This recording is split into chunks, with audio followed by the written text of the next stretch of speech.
Hello everyone, welcome again to the VOCES8 Centre, wonderful Christopher Wren Church in the heart of the City of London, just around the corner from St Paul's.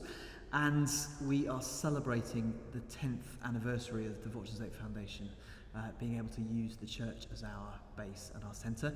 And I've got Anne Wright with me, who is our wonderful Director of Education. And of course, one of the main purposes for having this building is for our educational activities, and we have children in the building. Just had some this morning, in fact, a great workshop with about 60 children. So Anne, just tell us a little bit about the education work that goes on in the building here. Sure. Well, we have children from all over London coming in. Sometimes they come in for a one-off visit. We call it a musical adventure. So they get to learn some songs with one of the groups and then perform those in a concert. And then often we have children who've been in longer term projects come here as their celebration of what they've achieved during the year. So again, a workshop and a concert with parents and teachers, and we invite guests as well to come and hear them. Fantastic. And that's a format that, well, you really have developed since you've been Director of Education, isn't it? So just tell me about how that process went. How did you decide what you were going to do with these kids that came in? When I started in my role, they were doing, Apollo 5 was having children in for musical adventures. So I just built on that because lots of schools want to have a one-off experience, something to inspire the children. But then I took it further with our longer projects with schools, and they always want, and understandably, a concert, something for the children to perform for. So we've got a great venue to do that. So we make sure that we embed that in as part of whatever project we do. Not only in London, but we get children coming from further afield as well to perform here. And how has the fact that this is such a historic building and a historic part of London, how has that influenced what we do? Well, when you're working with London schools, particularly ones in our local boroughs like Hackney and Tower Hamlets, Islington, they all study the Great Fire of London at some point. This is very important in the curriculum. And we are in a building where there's been a church. I can't remember the date, I have to confess, but one burnt down during the Great Fire. So we have that. Shakespeare lived around the corner for a little less than a year. London's first purpose-built post office is in the other direction. So we have a lot of history here, and schools love it. And it's great because we have cross-curricular projects that look at music connected with the Great Fire, but especially we have a postcard project, which I got a little bit carried away with my cats, Chris. But my cats are Peanut and Butter. Yes. Very well-known names in the VOCES8 Foundation circles now. Yeah, they are. They began as a means for Pester Power to get teachers to practice things. So I would tell the children that Peanut and Butter were going to send an email to check and see how the practicing was going, and this meant the children pestered the teachers to read the email and practice the songs. Excellent. Yeah. Pester Power has become very much a thing. It's very effective. Yeah, Pester Power is very effective. And even the older children, they like it to a certain extent. I get asked regularly if Peanut and Butter really can write letters. So, to which you always say yes. Yes, of course. Yeah. Of course they can. Laura and I write a lot of letters from Peanut and Butter. So I came up with a postcard project, and Peanut and Butter are visiting the centre, as they do, of course. And they were getting postcards. And there was a postcard from a Roman centurion, because we have some Roman wall along the road nearby. Yep. And so then Peanut and Butter went and met a Roman centurion. And then they had a postcard from Samuel Pepys. They've had one from Shakespeare. Then they had a Victorian one. So we've covered different periods of history. And even we had one from the postman who took Peanut and Butter along in his post bag to see the route for the 2012 London Women's Marathon. Because it didn't quite go by her, but it came very close. Right. So we need something more contemporary. So, fantastic. So we've made a lot of use of the history. Yeah.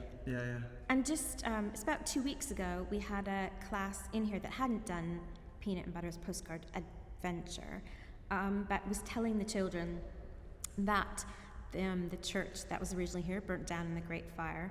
Or rather, I was telling their teacher, and their teacher got very excited, and she said, "Oh, they learned all about the Great Fire. Please ask them." And their hands were all Excellent. So they couldn't believe it. Yeah. They just couldn't believe that they were in a building, and one that Christopher Wren designed. Yeah. So it was very exciting. Yeah. That's so wonderful, isn't it, when you get that level of enthusiasm and something connects with them in that way. That's a great time to be in the room with kids when they're that enthused. Yeah, and they just, no matter what age, this space quite often is awe-inspiring, because the London-based ones, they so often don't leave their own borough. So this is a part of the city they haven't visited, and then they come in, they look around, get very excited, and then we also try out the acoustics, which, again, is something they won't have at school. Yeah. Or if they have a slightly ringy school hall, no one has talked about what that means and given them a chance to try it out. So that's always good fun as well. Yeah. How do you feel that all this technology that we are now able to use, how has that affected the work that you do with the kids? Oh, wow. It's brilliant, because we film and record so many resources. So, and the quality of those resources is so high. So it's not just our great singers, but the videos and the audio, they're really, really good. And they're all up on the Digital Academy, so schools can access those. It makes a big difference. How should people find out about the Digital Academy if they don't know about it already?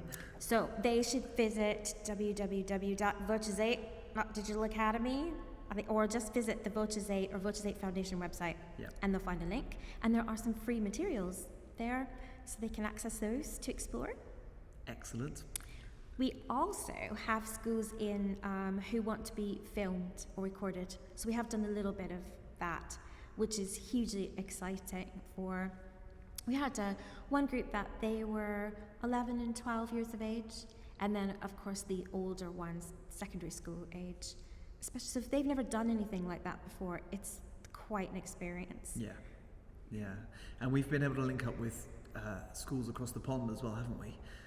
Which has been quite an exciting thing. So link schools, talk a little bit about that. Yeah, so we, for 2 years now, we've had link schools in Albuquerque, New Mexico, who have partnered with schools in London. And they exchange pen pal letters, the real old-fashioned kind of pen pal letters, although sometimes it does involve us scanning them, but they do handwrite them, and share them.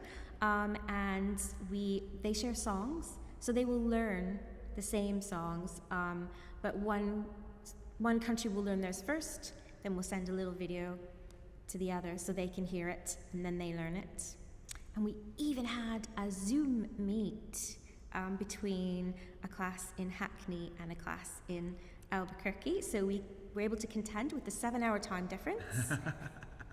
And we squished into the classroom, and the children in Albuquerque had questions for the children in London, and vice versa. And they each sang a song for each other. That's so nice. It was adorable. Yeah. So COVID has obviously had a huge impact on what we're able to do as an organisation. Just tell me a little bit about how our approach to education work has had to change, and also the difference that we find with some of the children that we work with. Yeah, obviously when the schools closed for lockdown, we couldn't go in, but fortunately there were a few schools who were more than happy to engage Google Meet, Teams, Zoom, we did it all. And we would see little faces all in their homes. And we did some work with teenagers that way as well. Then when schools went back, it was such a mixed bag. Some were still not permitting any singing, so we weren't allowed in. And then eventually they did permit it, but when we got in, what we would find is, first of all, they're just behind in their development overall, and we are still seeing that. So we're July 2023, and those children who were at home during the pandemic, some of them still don't have the social skills that you would expect. They really struggle even now to concentrate, relationships with their peers. It's very obvious in places. Yeah. And when we first went back in, they had all that. The little ones, they had no idea of routine. So singing was a great way to help teachers with different ideas to get the children into routines, whether it's changing between lessons or something to start a maths lesson or a literacy lesson, that kind of thing. And then also just using their voices. Hadn't been doing that. And of course, no singing. So not only would we see the little ones didn't have it, whereas normally you would expect they'd been doing it, but also we get into secondary schools, and they were asking us to come in, and year 7s hadn't done any singing in year 5 and year 6. Yeah. So if you imagine, they're already not terribly happy, some of them, about singing when they get to secondary school. Now you add the fact that they haven't done any, and oh gosh, it's an uphill battle, particularly for the schools. I mean, we can go in and have a great time and encourage and inspire them and give them resources, but it's then the schools that have to keep working from there, and it's not easy. Yeah. Thank you so much, Anne, for sharing a little bit about what you do with us and how the VOCES8 Centre has made such a difference to the VOCES8 Foundation's work. And thank you very much for watching, and watch out for more in our little series celebrating the 10th anniversary of the VOCES8 Centre.